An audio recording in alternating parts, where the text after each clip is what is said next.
everyone. My name is Tally the cat. Amber hired me to become her new assistant.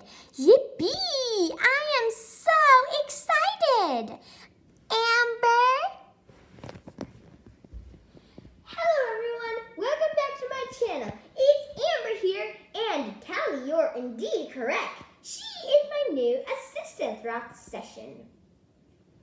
So, first of all, make sure to subscribe to our channel, which I will probably change the name to Amber and Tally. And click that little gray bell so you can get notified every time I post a new video. Also, make sure to like this video and put a comment down below. Now, I'll tell you quickly what the agenda is. So, we are going to do a quick little review about what we learned in the last video. Then, we will start learning about the bishop and the rook, how they move on the board. We will do the queen and the king in the next video. So, are you ready to do the review, Tally? Oh, yes, I am so excited. All right, let's start. Oh, yes, I forgot. The Thanksgiving. I hope you had a lovely Thanksgiving. I know you couldn't really gather around, but hopefully you guys got to go on virtually when you ate turkey or did something fun. I'm just going to tell you quickly what I did for Thanksgiving. We went to a state park and we had a lot of fun there. And when we went home, we played a board game called Ticket to Ride. And we had a lot of fun. Yeah. So anyways, you guys can post what you did for Thanksgiving in the comments if you'd like. So anyways, now let's really begin. So we'll first review the pawns. Do you remember what rank White's pawns start on? Exactly, the second rank. And Black's? Excellent, yes, the seventh rank. Oops. Never mind.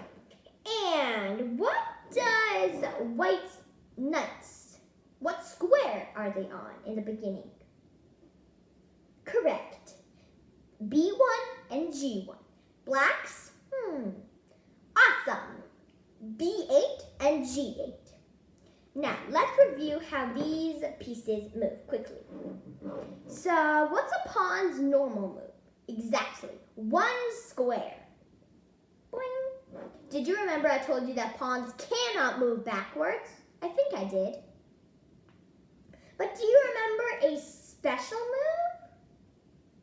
Yes.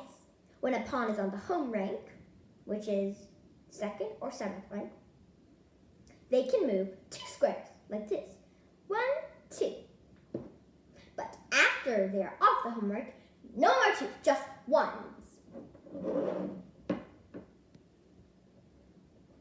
And let's review the knights. So, remember that the knights can move two squares, then one square? Yes. Remember the knights are the only pieces that can jump over other pieces like this? Yes, I hope you did. But remember that when a knight jumps, they cannot land on a square that is occupied by its own piece. Am I correct, Tally? Oh, yeah, she is absolutely correct. Yes. So that's all the review. So now let's learn about the bishop and the rooks. Hope you don't fall down. Oh my god, you are tilted pawns. Hee hee hee. I know, Tally, it is funny. Alright, so I will put all the rooks and the bishops. Alright. Ta-da! This is how the rooks and the bishops are aligned on the board. Let's first learn about the bishops. Let's clear the rooks. So as you can see, the bishops, like the knights, form a rectangle. Not a square, sorry, I accidentally said square in knights, but it's a rectangle. Anyways, remember that there are light squared bishops and dark squared bishops, alright? So, remember that I told you in a few videos before that a bishop can only move on their own color? Exactly. I'll give you a little example. So, for example, this F1 bishop wants to move to the square of E8. They cannot move just wee. That's illegal. But there's still a solution. They can move 2 turns, like this. So the bishop from F1 moves to B5. You see that is aiming at the E8 square. But before you go there, you must look for danger.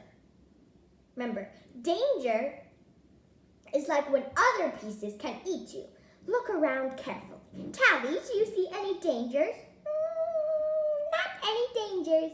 Exactly. There are no dangers. So on the next move, the bishop safely goes to E8. Hurrah! I made my destination, said the bishop. All right, and now let's learn about the rooks.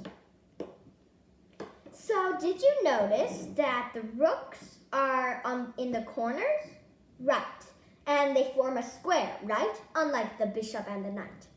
Correct. So did you remember that I told you in a few videos before that rooks can move up, down, and side? Good. Let's do an example of the rooks as well. So, for example, pretend this rook wanted to move to E8. Not a good decision. Boing. Not this. Why? Because look, 2 rooks. Gobble or gobble. Both of them can eat the rook. Instead, the rook says, I changed my mind. I want to go to D7. Is that reasonable? Is there any danger? No dangers. Exactly. So, whoops, Tally, you must stay still while I video. So, this rook first goes to D1. But danger is ahead. Black's rook can move to here. What do you do? Yes, maybe you can trick them into eating this one, so when he eats you, he can come back and that's that, right? But there are other possibilities too. But let's just say that these 2 rooks ignore it. So on the next move, boy, yeah, I made my destination, said the rook. All right, so that's all for the 2 pieces. Let's do a quick little review so you remember it for the next video. Remember, there are 2 kinds of bishops, light squared and dark squared bishop. They can only move on their own color. And the rooks can move up, down, and both sides. And that's it for tonight. Say goodbye, Tally. Goodbye, everyone. I am so excited for the next video. Remember to subscribe. Have a great night. Goodbye. Goodbye.